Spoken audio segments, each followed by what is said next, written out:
Sacramento Masonic Lodge number 40 is very excited to welcome our friends, the Goal Guys. They're YouTube influencers and certainly have some videos that closely correlate and align with Masonic teachings. So we decided to reach out and ask what we could do to kind of bring this together, and what we could do as Masons as far as enlighten other people with different opinions and different perspectives. And so again, we're honored to welcome the Goal Guys on tonight. So Brendan and Cam, thank you guys so much for joining us. It's an honor to have you guys on. Yeah, thanks so much for having us. So yeah, we now declare this virtual chat room kind of open, and yeah, we have a few questions we'd love to ask and just kind of get this thing going. Yeah, so I guess first of all, please introduce yourselves to anyone who doesn't already know you. And if you guys could give us an idea about, tell us your story, what got you guys into doing YouTube videos. I mean, I was able to kind of deep dive into your guys' channel, and I watched like some of your earliest videos to try to glean like where you guys started from. And it feels like I'm very sorry. Oh no, they were great. I loved them. It definitely felt like it morphed into like what it is now, for sure. So I mean, please just tell us how you got involved and introduce yourselves and stuff. Thank you. Well, Cam, you were the one who started YouTubing first, so I think you should take this one. Yeah, for sure. Yeah, my name's Cam. I'm one half of Goal Guys. Our channel is all about self-improvement, setting goals and achieving goals, learning new things, trying new things, that sort of thing. We do a lot of 30-day challenges, a lot of trying new skills, trying to master things in a allotted amount of time, and showing the journey through that. As far as how we got started, I graduated from university in 2015. I had an acting degree I studied music and acting, and moved to a city where I didn't really know anyone, was just out of university, was trying to get my feet under me. And at the time I was watching a lot of YouTube, a lot of self-improvement content, was reading a lot of books on how to be more productive, how to form good habits, how to be an adult and be a more productive person, because I was really in a rut at the time. And I had a camera kicking around. So I was like, you know what, maybe I should make videos about the stuff that I'm reading and I'm learning, and I'm trying to implement it into my own life, and maybe other people can connect over it. And I started doing these sort of vlogs, I guess. I don't know a better term. They're kind of vlogs at the start where I would just talk about my goals, talk about what I was learning. And I did that for about a year. And then eventually Brennan, you hopped on, and we kind of morphed into Goal Guys once Brennan joined. And we've been kind of logging and locking in our format since then. So it's been a little while. And you guys have so many different, like a variety of like, oh my God, I can't believe they're going to try this. Like, are they nuts? Like, Yeah. This is crazy. Like, okay, like, let's see what's going on. So going back into that, do you have any editing background, or how did you kind of first start putting your vlogs together and posting those online? Yeah, at the time I didn't. At the time I had a friend who had just graduated from film school. I went on Reddit and found a torrent for Adobe Premiere, which is the editing software that I use. And I would just call him every night that I had a question, and would watch a bunch of YouTube tutorials and figured out how to edit videos. Initially, the videos were all really crazy looking. Some were out of focus. Some I was like orange because I didn't understand how to use my camera properly. And so it was all trial and error and leaning into the resources that I had to learn. So yeah, it was all teaching myself at the time, no background in film or anything like that. But yeah, it was a slow and painful process, that's for sure. Well, it's certainly been a successful one. To watch kind of where you started from to where you are now, it's a whole different program, and certainly a brand that caught our attention, and it was nice to watch the evolution of here's my vlog to here's what we're doing now, and to capture that entire the spirit of what you were doing, really. So that was very fascinating and very certainly inspirational for us to watch those. And so How did you come, like, how do you come up with ideas for your challenges? I think a lot of it comes from stuff that we are already kind of have like an inkling of an interest in already. At least that's where I find generally like there's an area of success, or where it's like a bit of self-reflection where it's like, this part of my life is not going particularly well. What if I tried X to see if it improved that? One of the videos we did, I think I did last year that did pretty well, was I tried to wake up at 4:30 a.m. every morning, I saw, yeah. which was just came from a sense of like, oh my gosh, I'm trying to do a lot of things.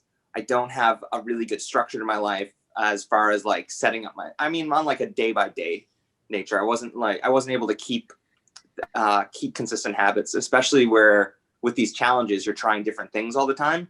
I wasn't getting into a structure. So the idea was like, well, what if I just started my morning really early when no one else is up, and then I just do this, and this before anyone else wakes up, and maybe that'll improve. And then that opened up a whole other series of problems trying to get sleep in when I was waking up that early. And it became like a pretty good setup for what that video became. So I think that's usually how we try and go about it, is find an area in our life where we're already interested or where we're trying to fix a problem, and try and build a structure that will address that issue. Do you still use the 4:30 method in your day-to-day? Like, do you still have like a ritual, like where you're going to wake up a little bit earlier, and kind of, and how does that work? And how did that, after that? So for those who don't know, so if you want to explain a little bit more about kind of like your challenges and like what content that you post, for those who are just kind of hopping on, be like, okay, these are the goal guys. Like, I wonder what those goals are. If you want to kind of give us a quick list and rundown so that people have more familiarization, that'd be awesome. Sorry, you cut out a little bit for me on that, Cam. Were you able to hear that? Yeah, I got that. Yeah, I think it does vary quite a bit. Like Brennan said, a lot of our videos are chosen based on general curiosity and general interest. And so they span anywhere from videos like waking up at 4:30 a.m. every day for 30 days to doing Hugh Jackman's workout for 12 weeks, or most recently I did 30 days of breath holding and training, doing a free diving training to see how long I can hold my breath. So it is quite diverse. A lot of it is rooted in fitness, productivity, and overall wellness. But there are some more one-off ones that are a little more just, I guess, niche skills, like learning to solve a Rubik's Cube or holding your breath really long. So it is quite broad, but a lot of the videos that we do are in a 30-day format or a time trial. Sure. I'm going to do this for this amount of days. Let's see how I can do. Yeah. And I feel too, like a lot of the challenges you guys do, and a lot of the points that you're making about doing these challenges are things that, you know, the layman, the everyday worker, those are things that people are constantly battling. Like, man, I'm never getting to bed early. I'm never getting to bed on time. I don't have a morning routine. I don't have a nightly routine. I'm not good at consistently staying on task. I'm procrastinating, which, I mean, you know, the 4 a.m. video was actually the first one that I watched of your guys's too, where I was like, man, what's a good, you know, like looking up like Jocko Willink and stuff, like what's a good, you know, routine and whatever. And then that led me to your guys's challenge video, where I was like, oh dang, like they're actively out there trying to do it and solve those problems, basically, of like, you know, people have issues just in general life about not being the most efficient, not being the most healthy. And then, you know, so it's cool that you guys are doing this. It's definitely inspirational. Yeah. When you go about making your videos, what is the process of deciding how you will accomplish and film a challenge? Like, do you guys have individual ideas? Do you have a list where you're like, okay, Cam, you're going to do this one, Brendan, you're going to do this one? Or how does that process go? And then you're like, okay, that's the one I'm going to film. I'm going to stick with it. We've tried to do that a little bit. It does not always work out when we're just kind of trying to assign them based on like an outside, like this plus this would be like a really good combination for this month. A lot of it is trying to personalize, trying to find areas that we already have an interest in. So the one we just finished was I tried for the first time to swim an open water marathon, which I'd never done before. That was just based on like, I really enjoy doing this thing. What would be like a really ambitious and really interesting goal? What was one of your most major fears about that particular challenge? Because when I first saw that, the first thing that came to my mind was there's sharks in that water. So what kind of fears did you have as far as like taking this challenge on?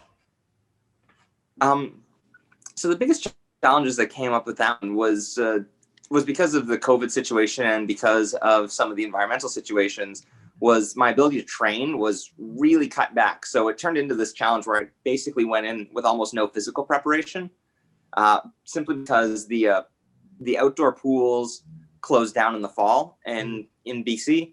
And then the community center pools that I was going to do my training were delayed because of COVID-19 restrictions. And then there were a lot of fires across the Western United States, which then meant going outside to do training like running or skipping wasn't available. So I was doing I was doing some cycling, weight training, but not the kind of stuff that I really wanted to do that was going to be part of the program. So it wound up being this like really mental challenge where I started looking up a lot of how athletes take on mental preparation. And I got into this idea of visualization practice, where you basically go to a quiet place and you just close your eyes and you think through all the steps of a process that you want to see carried out. It's something that gets done in the military, so that when soldiers are in high stress situations, they've gone through these scenarios, and when the adrenaline kick in, they don't have a panic. They more just go, okay, step 1, step 2, step 3. And I started to try and just like think through all the challenges that might come up over the course of swimming. And I've done a few open water swims, nothing close to this distance, but it was like, okay, well, what am I going to do if I get panicked because of the cold? What am I going to do when I get out into the deep water and every time I stick my head in, I can't see anything because it's going to be very dark. Right. And you just try to visualize and imagine all these different problems: muscle cramps, tension, shoulder pain. What if my wetsuit is like irritating parts of my body? So I'm feeling pain here. What are the steps? And you just kind of try and paint as vivid and a detailed picture of what those problems will be, and then how you'll overcome them over the course of the swim. And that really was the only training I was able to do, other than just like basic cardio exercise. And it really worked out very well, much better than I expected. A lot of those challenges presented themselves, and having that mental checklist really, really helped over the course of that challenge. Absolutely. So before you dove into that, no pun intended, do you use that same philosophy and mentality for all your other challenges? This one was something I really just discovered this time around, but it's like, oh my gosh, what a little, each time you sometimes get these gems as the challenges, and you just go like, oh, this really works. This is a really special thing that I can hold on to. And visualization is definitely something that I would both recommend people try in certain scenarios, and something I'm going to try and continue doing. Absolutely. Now, aside from your very successful YouTube channel, I'm assuming that this is kind of has morphed into like your and I don't want to say job by any means, but it certainly has possibly evolved into your the way you make your livelihood. Is that correct? Correct. Yeah. Excellent. So how long did it take? Actually, let me ask, what did you guys do before, and what was that breaking point to say, I appreciate working for XYZ firm, I'm going to start working up for myself now and for the public? Yeah, I can start with that one. Initially, it's interesting because it's a strange job, but at the same time, it is a job. And it wasn't always that. I think having something that starts initially as a hobby, something that you do as a creative outlet for fun, right? And then morphing that into now, oh, I use this to pay my bills. Yeah. It's an interesting to transition to. But initially, I came out of school and I was working acting contracts, and I was working at coffee shops just to fill the gaps. Eventually, I got enough skills in video that I started doing freelance contract work. So I was working for brands doing social media. Once the YouTube channel had like a little bit of viewership to show to people that I could do this for them. So I was doing that and balancing video work for companies and then video work for Goal Guys. And then Goal Guys eventually became sustainable enough that I hopped into doing that full time. Nice. And congratulations on that, by the way. So that's awesome. Thanks, to hear man. that. And it's always so nice to hear the stories of some regular guys, some good guys who just have this random idea and turn it into something that the entire world can benefit from. Beautiful story. So we're certainly, again, so happy that you guys are on. Yeah. Thanks, man. Yeah, it's crazy. Like, I think it's interesting because there are moments where things can be really stressful with like sponsorship deadlines and trying to get his like videos out with a really like difficult format to like mass produce videos with.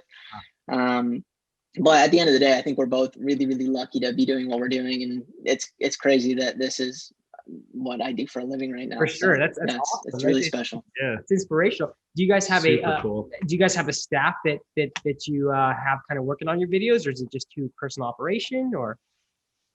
It's mostly just us two. We have a friend, Derek, who helps produce some of the videos and do some of the brand deals and emailing side of stuff, so we can focus on making videos. But other than that, it's really just us two. Dang, That's cool. That's grassroots. Impressive. Yeah. I guess going back to like the process of making the videos, like so you guys just did the swimming challenge and then you posted it today. How long ago did you actually do that challenge? And like how long does it take to get a video out normally from completion of filming to editing to boom, we posted it on YouTube? Is it like a month? Is it a couple weeks, couple days? Yeah, so the swimming one's an interesting example.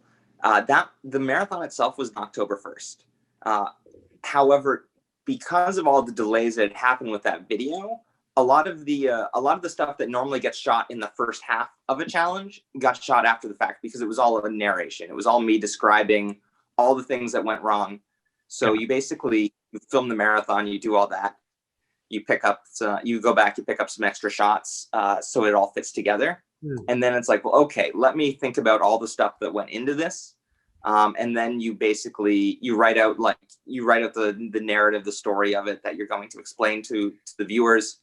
And then you grab whatever extra footage you need to say like, okay, this is what I did. Let me get a shot of me riding a bike. Let me get a shot of me doing this and this and this. So that kind of filming that usually happens beforehand, all got done after the initial challenge. But from the swimming of the marathon to the post date of the video, I guess is 20 days now. Mm-hmm. Wow. Yeah. Cool. That's awesome. And Cam, how long did it take to reel Brendan into your scheme of being the Goal Guys brothers? Like, because I know it was just you for a while when you started, right? And then you correct. Brendan on later. Like, did you have to pull his leg a lot, or was it just like, hey, help me with this YouTube? And he was like, bro, let's do it.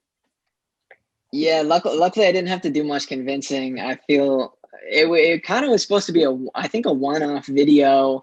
At the time I was kind of just doing it casually, so I was posting a video here and there, like pretty sporadically. And so I think Brendan was seeing the videos that I was making and got the idea like, hey, I should do one. And then he made an amazing video. It's like our most popular video on the channel.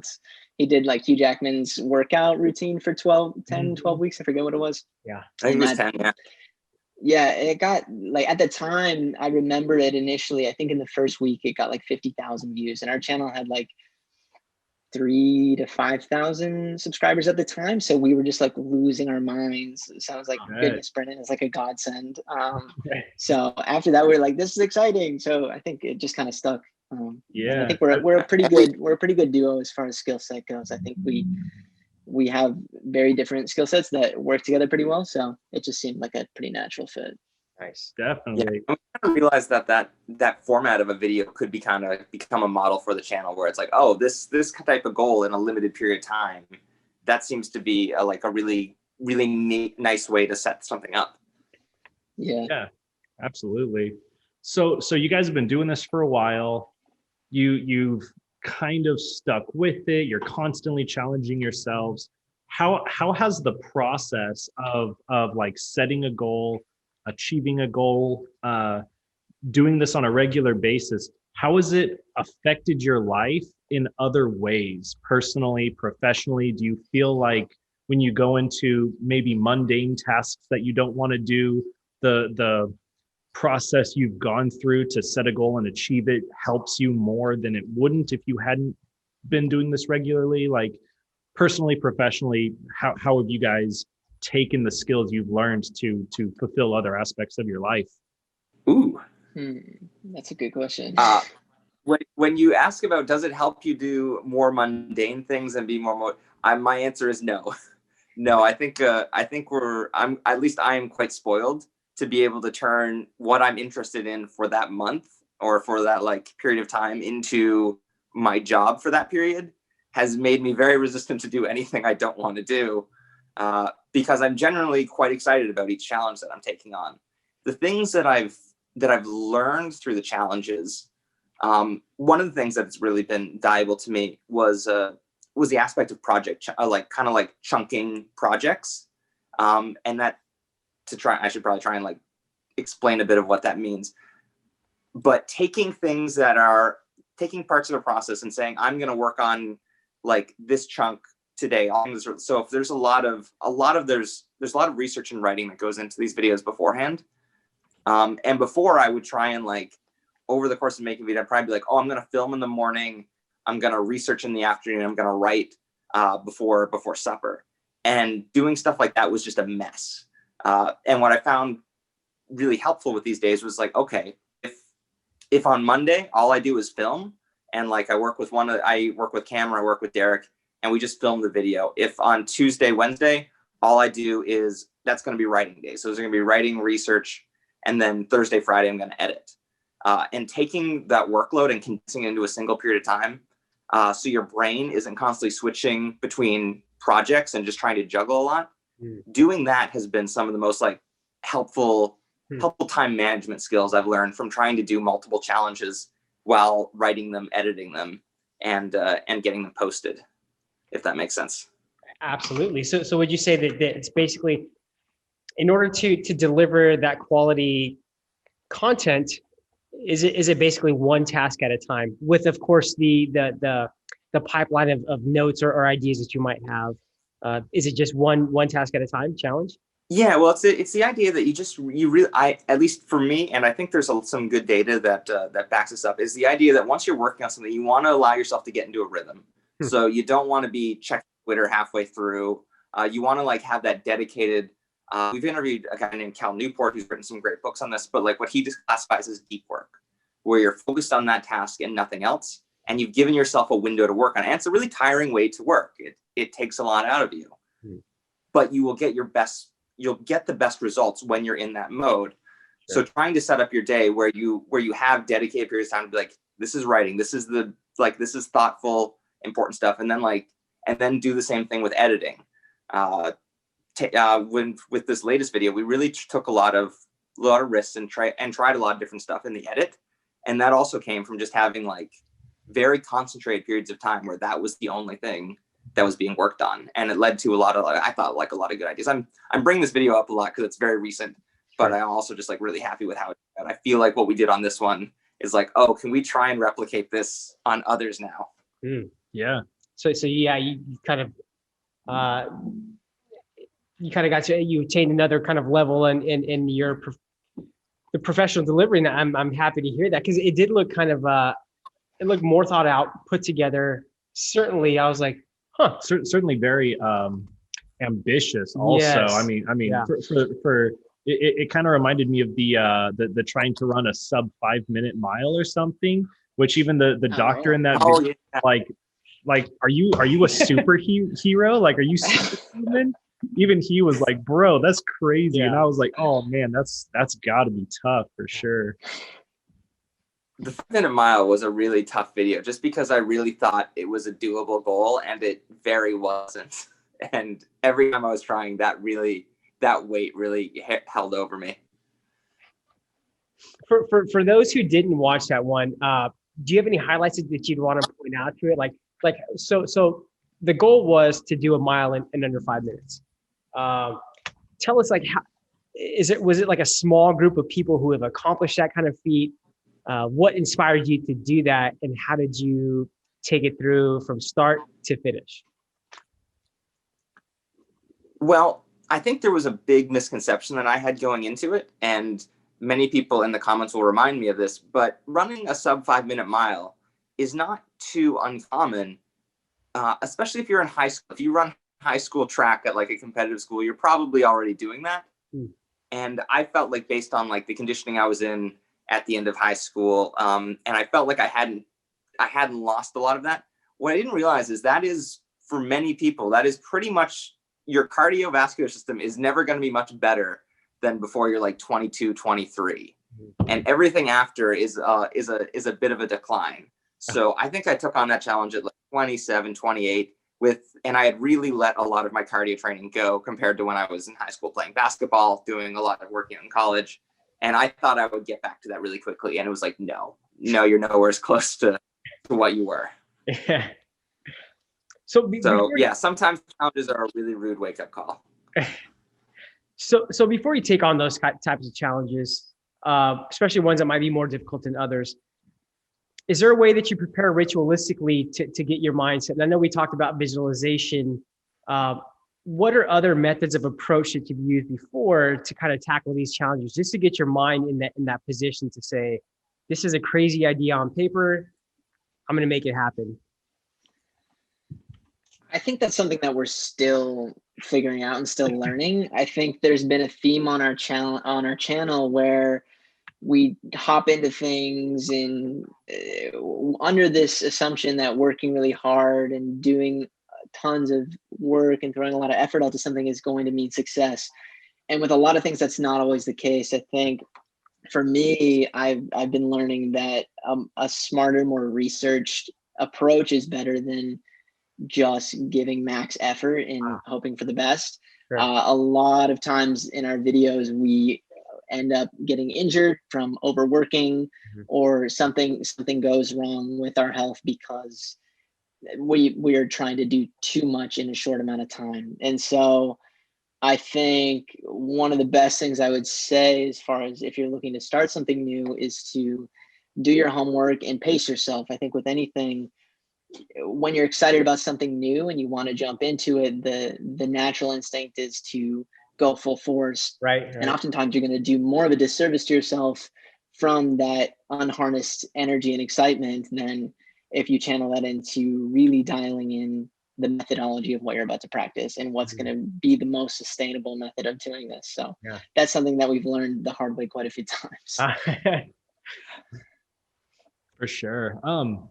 So I know you covered this kind of in one of your earlier videos before you started doing like the challenges. You were covering things like why it's so difficult for people to stick with a gym routine, why it's so hard to stick with goals, why people procrastinate, things like that. Like some of your earliest videos were kind of surrounding that idea. How do you guys make it look so easy? Is it just, the motivation to make a video out of it? Like, I'm sure that helps, right? Like, I got to make a video of it, so I got to accomplish it, basically. Like, and also you're holding yourself accountable, but for other people who are less inclined to stick to a routine, less inclined to follow through on their New Year's resolutions, how would they hold themselves accountable? Like, what are ways that you guys hold yourselves accountable that other people can learn from, to say, you know what, I do need to stick with this. I need to hold myself accountable. What information you guys have about that and what you do in your lives?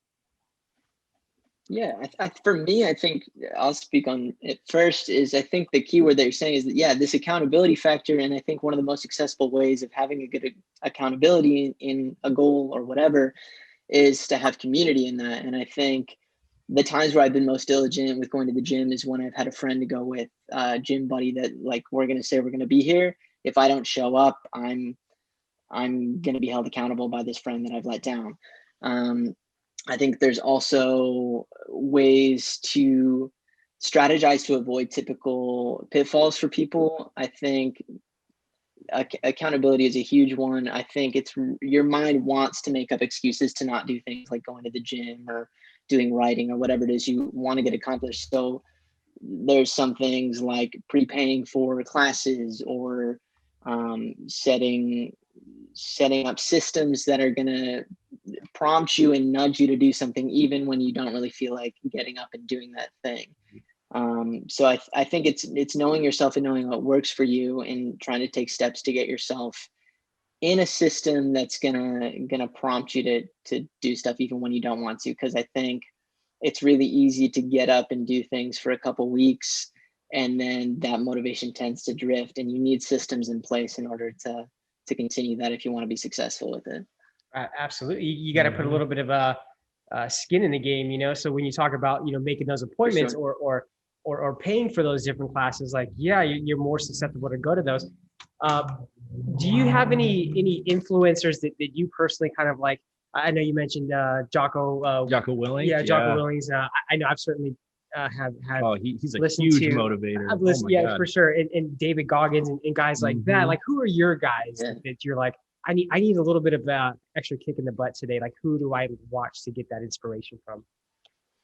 I feel like you were a big Tim Ferriss reader for a long time. He was probably like the inciting guy who started a lot of this thinking, I feel like. Definitely. Yeah. I've read most of Tim Ferriss's works. I really like his stuff. I think he has a great podcast that you can, there's tons of great content on there. He interviews some of the most incredible people in the world. So Tim Ferriss definitely. As far as YouTube, like fellow YouTube people go, Matt D'Avella, he's an amazing guy. He talks a lot about minimalism and productivity and habits and things like that. And I've learned a lot from him too. I'm trying to think. Cal Newport's books are incredible. I think over the course of the channel, we've had the privilege of talking to a lot of people, and Cal Newport is he's a brilliant man, really good speaker. And I think in his book, the most recent one that I read was called Digital Minimalism, talking about how technology is integrated into our lifestyle and how to manage it better.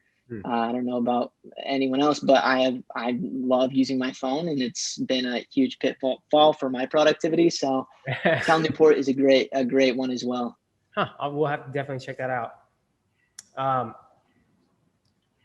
Absolutely. So what did you take out of, as far as like what your current digital footprints after listening to Cal Newport? Did you have like a different, like a aha moment as far as like, I could probably cut some of that out, or I could kind of do this or tailor my schedule better or more effective or efficient?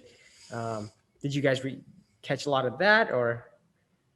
Totally. I think Brennan spoke on it earlier, but I think this idea of chunking work in making a schedule around when you can do certain things. So I think for me, what I'll often do is when I'm editing a video, for instance, I'll have my cell phone right beside me. And whenever I get a notification from Instagram or Twitter, I'll halt the workflow that I have in my edit to go and do this. And then who knows how long I'm going to be there for. Sure. And so I think you really have to be diligent to set parameters about your usage with these things if you want to protect that work time. Because I think one of the best states you can get into if you're being productive is this sort of flow state where you are so focused and so locked in on this task, and you get so much done, and you get out of that and you're like, great, that was such a good use of my time. Whereas if you have these interruptions and these prompts all the time from your cell phone or from the internet or whatever it is that's going on, it's really hard to get in those. And I think your work will be much less rewarding if you're distracted frequently by that. So I think there's timers on your phone where you can disengage apps for a certain amount of hours in the day, or putting things in a different room. I feel like I've done more challenges where I've done things like scheduling every hour of my day for 30 days, or I stopped using my cell phone for 30 days, or I went into complete isolation for a week. And I think the biggest takeaway of those is that when I'm cutting distractions out of my life, I work so much better. And I think if you're looking to be more productive in your life, then it's really, really simple, and it seems really obvious, but cutting out distractions, it's tougher than you think, but it's so effective. Absolutely. Yeah, absolutely. Because I have the same like phone. I also like all the time want to be on my phone whenever it's around. One of the things that I've realized over the course of time is it's not just being mindful of knowing that there's these distractions around, but it is a matter of like removing those temptations. For a long time, I can get into my head with like, well, I'm a goal guy and I can resist this thing. And it's like, no, I love Twitter, and I just finally like just blocking it. I just blocked it off my phone and tried. And there are times when I'm doing work where it's like, I don't want the phone in the room with me. We've recently we're very lucky to interview a psychologist named Laurie Santos, who runs a great podcast called The Happiness Lab. She teaches at Yale. And in a recent episode, she was conversing with someone about the notion of how just having cell phones out at a dinner table, even if they're just face down on the table, diminishes the quality of the conversation and reduces the enjoyment of people who are conversing with each other. And so that same effect happens when you're working. It happens when you're with people. So a lot of the times it's just knowing when to take these distractions. Just be like, don't have them in eyesight. Get them out of the room. Get them out of your frame of thought, rather than trying to be like, yeah, I can just resist. I'll resist. Just get rid of it. It'll make things so much easier when you need that time. Definitely. I definitely noticed too, like the cell phone really is the killer of productivity. I mean, you got like, there's 100 games you can have. There's 100, notifications that could be going off. I noticed too, like I've been trying to follow the 90-minute rule, don't have any cell phone usage 90 minutes before you go to bed. Helps you go to bed faster. It keeps that blue light out of your eyes, things like that, which, has been a really great impact on my life personally. But definitely, like you notice, like if you're like, okay, I'm going to plug my phone and my phone's about to die and it's like in another room charging, you don't even think about picking it up. It's not even anywhere near you. Right. And then even when you do, you're like, oh, it's in the other room. And then you just keep going back to what you're doing. But if it's there, it's just always like teasing you with like, what stimulus in my brain can it unlock, basically? What dopamine am I going to unleash in my brain soon? That's definitely difficult.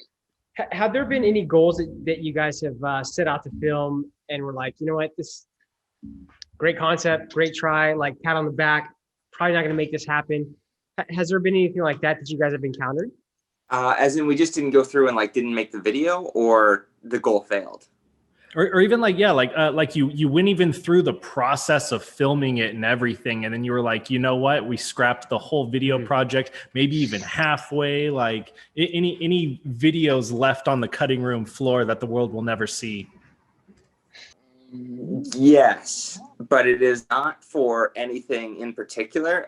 It wasn't even a failure. It was a thing that I tried to make we have like a very, very small, Patreon, and thank you to if anyone is listening who supports us, thank you so much.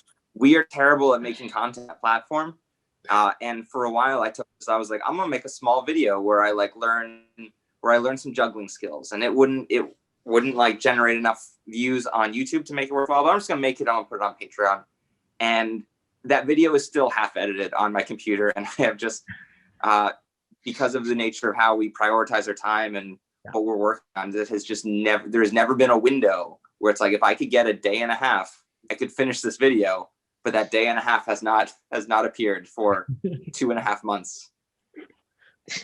So going back to the sponsorship and those timelines, what do sponsorships look like for YouTube channels of your caliber, and what type of, I don't want to say requests, but what does that business relationship look like between, we were just yesterday, we had, a couple thousand followers. Now we're like 237,000. Like now how does that look?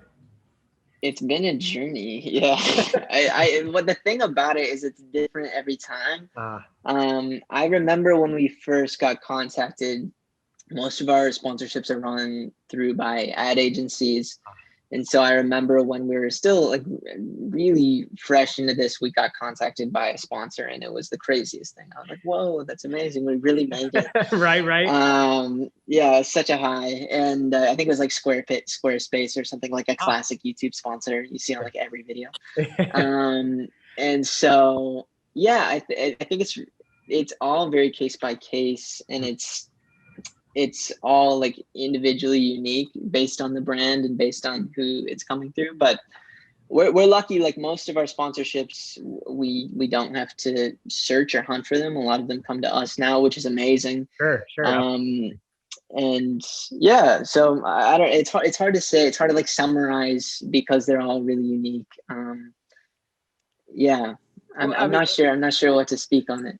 For sure, because Well- I know when we all think about like what are sponsorships, we automatically think of like a sports thing and like, oh, Nike sponsoring me, or I don't know if like Speedo had came in and said we're going to sponsor this year the 10-mile swim.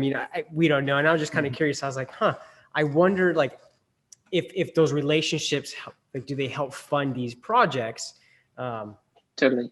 Sure. Awesome. Yeah. We make most of our money from sponsorships, which is great. So we're very very lucky to have them because it makes doing these videos feasible. Sure.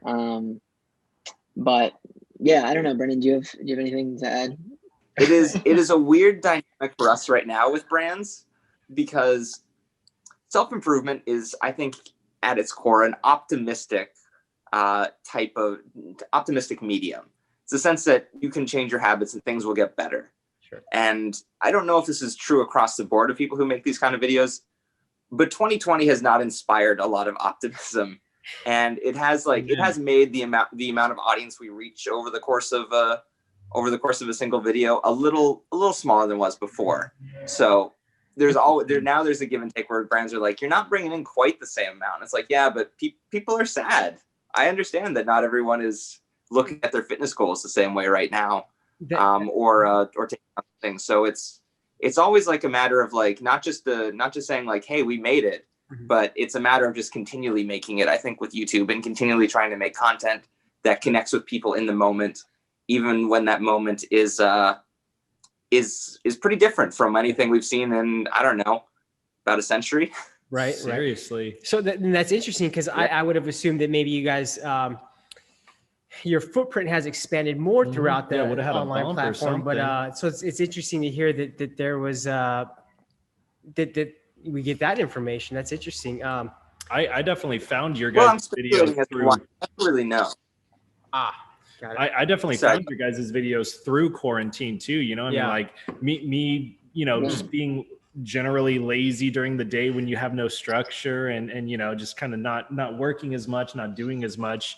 And then you see videos where you're like, maybe I should come up with a new routine. I mean, I feel like that would hopefully give you guys a resurgence at some point, people who are looking for that kind of motivation and inspiration. That's definitely where I found your guys' stuff during my times where I was like, I'm going to bed at 3:00 at night and I'm waking up at 11 in the morning. It's probably not a healthy routine, right? Yeah. It's more just to establish, there's a lot of ups and downs with YouTube as far as like what you can see your subscribers go up, but it doesn't always necessarily reflect in like how many people watch the next one. So you're always kind of riding the highs and then surviving the lows, and then hoping the highs come back, and trying not to panic through that process, I think. Right. Definitely. That's a good perspective to have. And do you feel like you're kind of, I know that 2020 has been a crazy year. The markets have kind of went crazy. Things are just different. Do you see a resurgence of people coming back to seeing, and I don't know, this is just speculative only, but seeing that there could be a possibility of a light at the end of a tunnel, and kind of getting ready or ramping up to get back into a new form of swing of things? Are you seeing an uptick in viewership and subscribers or anything like that? Not yet, but hopefully sometime. Right now, it's and this maybe doesn't necessarily, just our views don't necessarily reflect the general optimism of everyone around. We're a fairly small channel by comparison to anything. It also could just be a matter of, at some point, someone at YouTube changes a few digits in the algorithm and a video that's been like kind of underseen by us just blows up.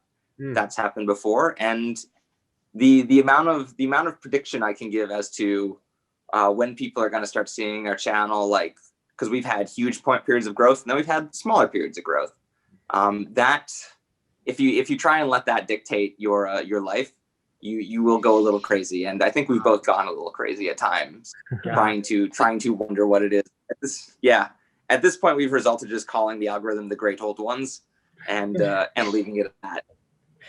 That's funny. Yeah, and so it's nice. It's nice to hear that you're not focused on those on the corporate side of what you're doing, as far as like, we got to check numbers, P&Ls and this and that you're like, let's just put good content out and the people will come. So it's great to hear that, and I know we're going to promote your guys' channel and philosophies throughout our networks, and so it's definitely great to hear that. What has been in this COVID environment, what has been your hardest goal to kind of achieve, whether that's a challenge or whether that's something as personal as you want to get? Has there anything that's kind of stopped you or made you scratch your head, reevaluate, and reorganize and then move forward?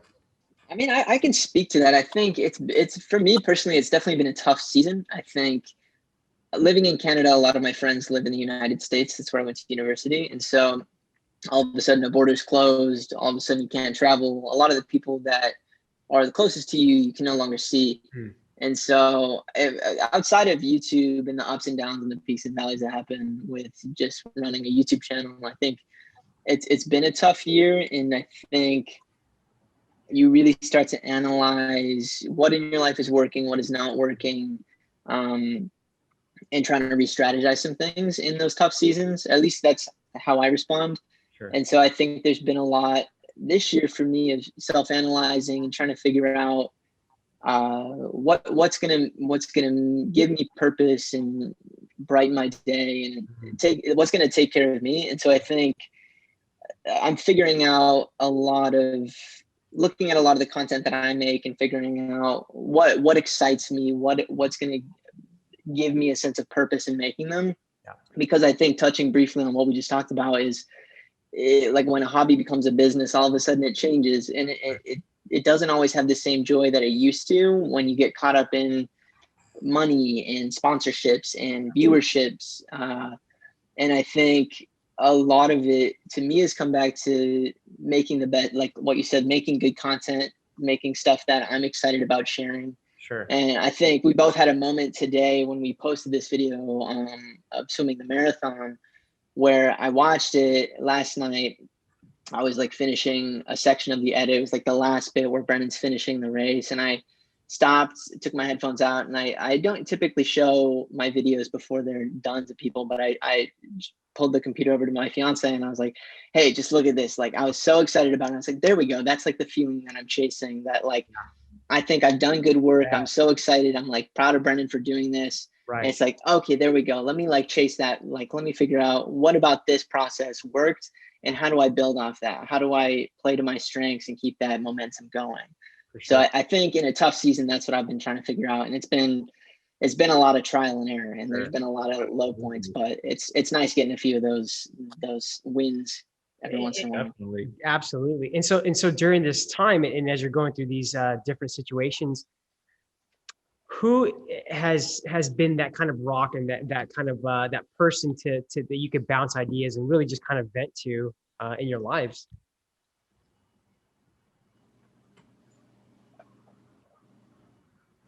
Sorry, I thought Brendan was going to answer. I was kind of waiting. Yeah, I think it's important for me. Like, community's huge. I think whether it's accountability, whether it's getting out of those low points, like having a partner that's supportive and like helpful and encouraging. Brendan's like amazing in dealing with the ups and downs of this and helping me process that and meeting me in those low points. So I think you got to have a good team and try to find people that are willing to ride with you through those low points and also like celebrate the highs with you too. Absolutely. Definitely. And it's interesting because we're on with amongst a society, amongst some distinguished gentlemen who all like personally care about that stuff. So that's brilliant. Moving off topic, do you know about Freemasonry? Have you guys heard about Freemasonry? And what are your if you have any kind of relationships with the fraternity? I can say no. The most I have seen of Freemasonry came from a really good and really underseen HBO show called Carnival that I addictively watched, but I do not think that is probably an accurate representation of what it is. I have to check that out. What was it? Carnival? Carnival? HBO? That had masonry in it? I don't Like one of know. the newer HBOs? It's not new. It came out in like the early 2000s, kind of the era of The Sopranos. I'm trying to think if there's any. Really? I didn't even know about this.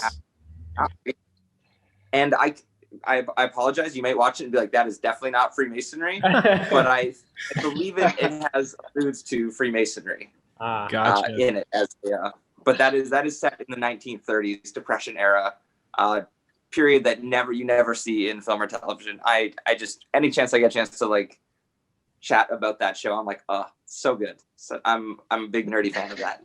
That's cool. I thought you were going to say something like National Treasure or something like that with Nick Cage. That's a cool movie, though. yeah. It's got some cool Masonic stuff, right? For sure. Yeah. How about you, Cam? Do you have any ties to the fraternity, to Freemasonry? I'm about in the same boat as Brendan. I don't know that show, so maybe I'm a little bit less. So matter of fact, we have a brother on here from Vancouver, British Columbia. His name is Alex Lee. So there's no way. The fraternity kind of it spans globally, and it's a group of guys who, for instance, if this was Blake and I's venture, if we were the goal guys, the group of men who we surround ourselves with on whatever day of the week that we meet on are going to be those guys that support you, that are there for you, like emotionally, like physically, all of the above. And so I was just wondering, because like I said, it's a lot of those viewpoints and perspectives align so much with Freemasonry that I didn't know if there was something that was overlapping, and so of course I had to ask. But that's cool. I didn't know that I was touching on that, but that's great. That sounds like a great deal. For sure. And although we can't solicit membership, we certainly encourage to look into these type of groups. I mean, they're guys our age. They're guys from all walks of life, from different professions and trades and industries, who not only could be there to help you to achieve different goals, but will certainly be there. And it's a communal type of thing. And now more than ever, in my opinion, guys need to come together and figure out how to be that right kind of guy. Your YouTube, what are those words? Not trendsetters, but influencers. Influencer. So what moral obligation do you have to the community to be like, this is what a just and upright man does, no matter how crazy these challenges are. So if you ever come across a door with the square and compass, I highly encourage you to knock, and I certainly we will certainly be there to vouch for you guys. Just a random thought. So. And if you guys want to meet up in Vancouver, I'm here currently. There's Alex. No way. Oh, Hello.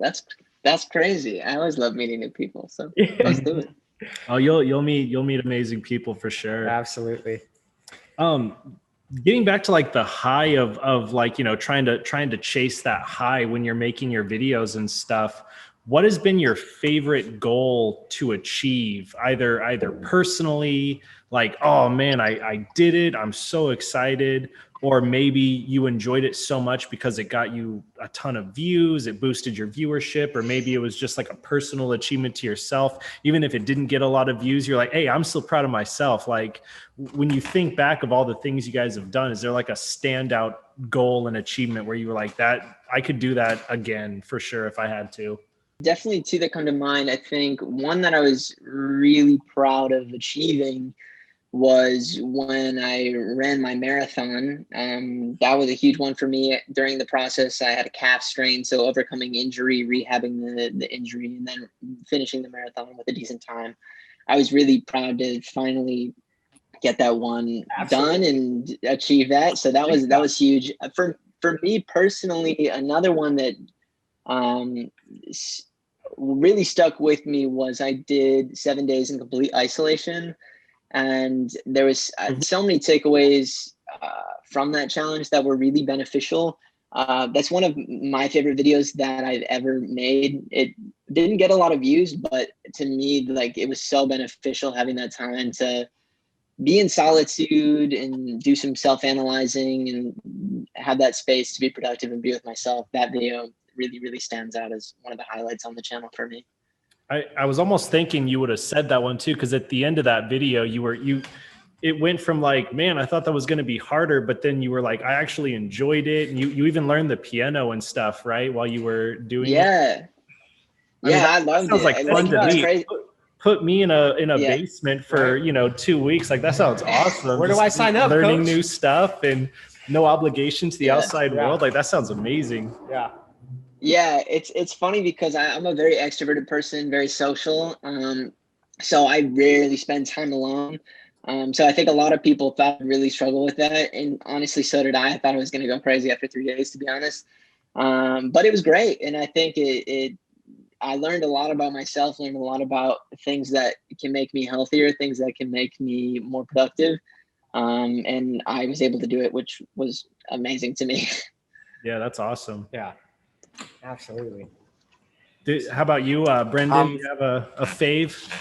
Yeah, well, a couple of the ones that have been really rewarding to me have been some of the fitness transformation ones, the Wolverine and the abs video, just because they were I think they were one, I was like really proud of the results and stuff, but they were also two videos where they really like connected with a lot of people. They got a lot of traction, and it was kind of like gave us a clue, like, oh, maybe we could like really pursue that, pursue this as like something where we can make more of these and keep going. And then I think a lot of them, sometimes it's because Cam and I both have like film and theater backgrounds, a lot of it is the video itself, where it's like, I am proud of the way this turned out. And so both from like an achievement and like a video making or production standpoint, really proud of the marathon swim that we just posted. That was, I think that's the first video where I did the full edit start to finish. Like Cam and Derek obviously shot all of that while I was in the water, but I did the piecing together of that. And there's a lot of stuff we were able to try with that video and how it flows, how it moves. We cut backwards and forward and back in time a couple times to try and like build suspense. And I'm just like, hey, this was cool. This is something I would not have been capable of doing 2 years ago when we were making these videos. This is a better product than we could have made then. So that's always rewarding as well. Absolutely.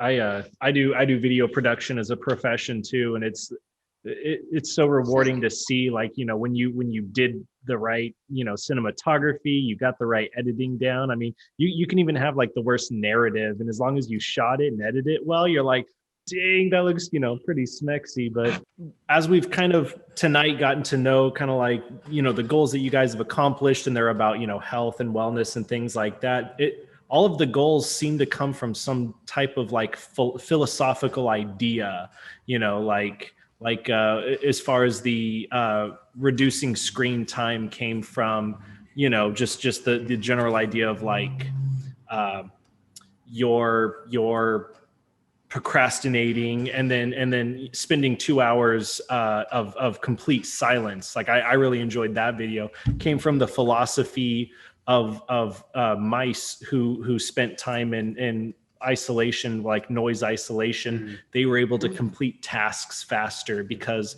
their brains had that time to heal because of like no noise pollution, things like that. Many of your goals come from the philosophy of how to live a better life.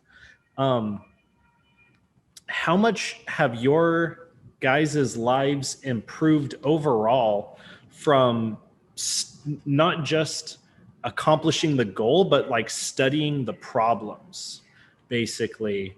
How has actively thinking about how to change your behavior for the better improved your lives? That is a good question.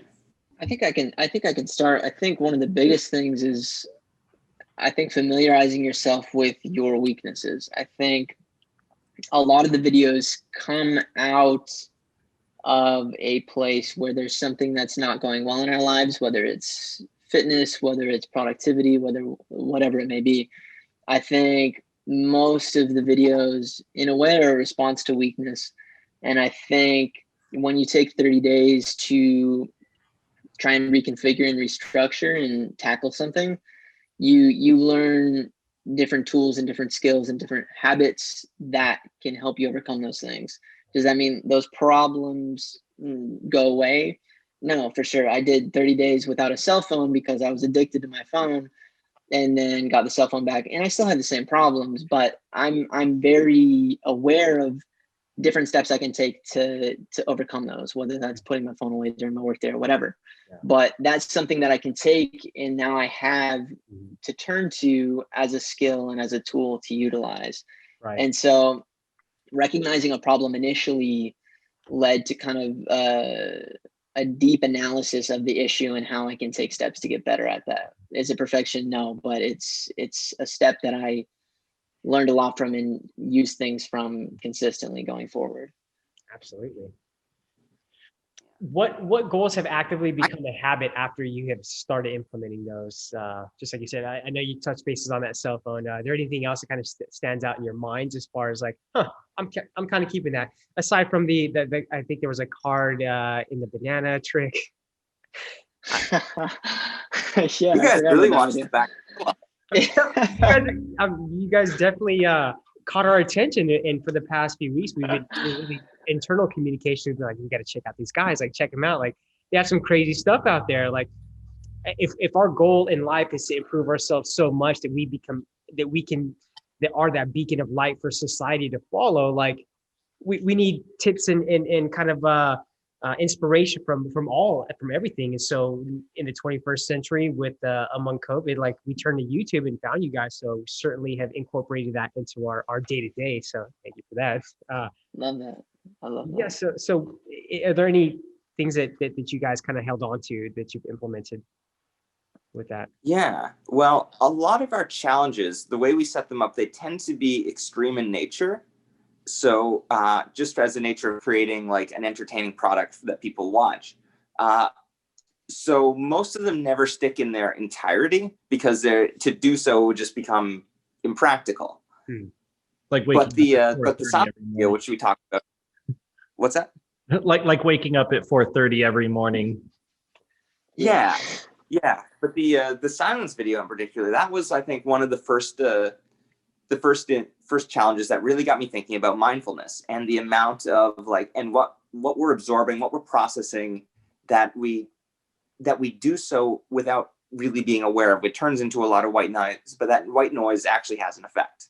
And so that got me into the mindset of like, well, what does it look like when you're working and you're trying to be focused without those distractions? Even if I don't have earplugs in and I'm not soundproofing a room the way I did, how am I facilitating that time going forward? Because I realized like, oh wow, when I'm locked in like this and I'm not allowing my mind to get pulled away from these other things, I'm doing really good work. How do I keep facilitating that? And to answer if I can just go back and answer the previous question as well about the long-standing impact of these challenges and how that's kind of shaped us. I think the one thing I would add to Cam's answer that's been true for me is the happiest I am and the most satisfied I am when we're working on these videos and in life in general is when I'm focused on the process itself rather than the result. And making YouTube videos has really had to instill that in me because you have so little control over what the result is. So regardless of how the latest video that we've done performs at the end of the day, like obviously it would be lovely if it got 1 million views. So everyone watch it, leave some comments, share it. I'm really proud of it, but I have to be proud of that video no matter how it does. Nice. Because there was growth in the process. And even if it doesn't perform the way we would like it to, I think the thing is just to try and like come back the next day and just be like, okay, well, what's the next process? What's the next thing we're working on? And just stay in that mode because you just don't control the other parts of life. Wow, that's deep. Yeah, absolutely. That's deep. I noticed too. I mean, I know it's probably been a while since you did like the Wolverine challenge, more or less. But I mean, sure. Like that shot where you're like putting on the wetsuit and stuff. I was like, man, he still looks pretty jacked. Like it looks like. I mean, oh, thank you.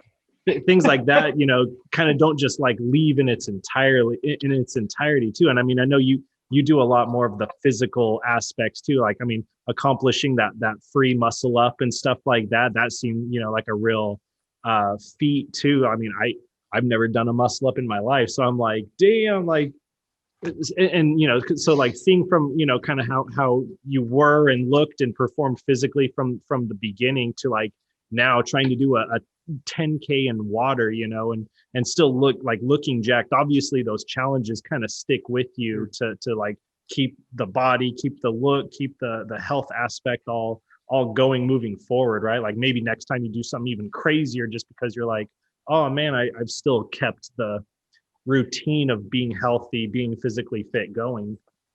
Yeah, well, they're definitely core habits you try and keep with you even while you're taking on other things, where it might be a cardio challenge for 1 month and then it might be a strength challenge the other. You try and keep the two semi-consistent. And one thing I always try to allow myself to do more and more, especially since we've gone to Vancouver, is just be happy with, on certain days, just doing 50%. Like we're doing this discussion now. It's been 2 days of editing to get this video out. I'm going to go for like a really light workout and skip at the end of this. And it's not going to be anything tough, but it's like, I'm going to do that. And it's going to be a light workout, but I'm going to keep that habit. And then maybe Thursday or Friday, I get in like a really good productive day, but still try and get those little bits in that keep you consistent. Yeah, definitely.